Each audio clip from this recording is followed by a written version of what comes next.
clarinet down, or a hoolie? It's raining cats and dogs, which is a traditional saying, I suppose. That was the view from Lincoln. I am delighted now to be joined by ITV's weather forecaster, Lucy Verasamy. Would you trade cold fronts and occlusions for it's a bit nippy?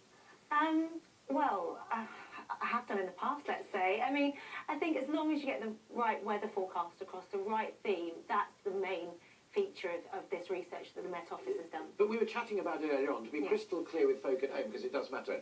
You're a proper meteorologist. You get the data from the Met Office, but you then write the thing.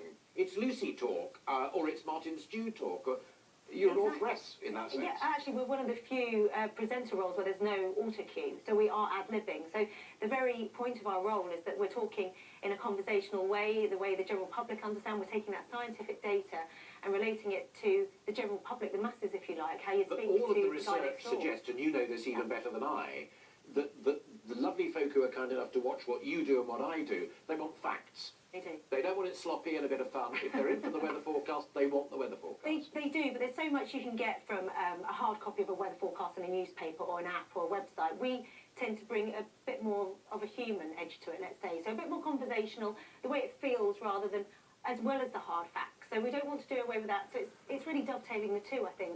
The scientific side, the research, what that promotes, getting the right facts out there, but also marrying it with a bit of everyday talk, let's say, to make it accessible to everyone. We share another passion, and that's the GGs. And when you do the weather forecasting for the the form is important, but so is the going.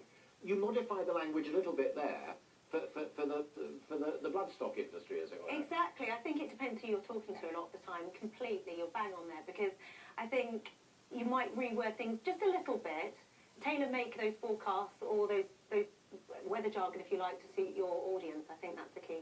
Great story. You have to go because you're on again in a minute. I have to back. That is it this lunchtime. Mary Nightingale will be here with the ITV Evening News at 6:30. Lucy will be back in probably about 30 seconds. But for the time being, from all of us, a very good afternoon to you.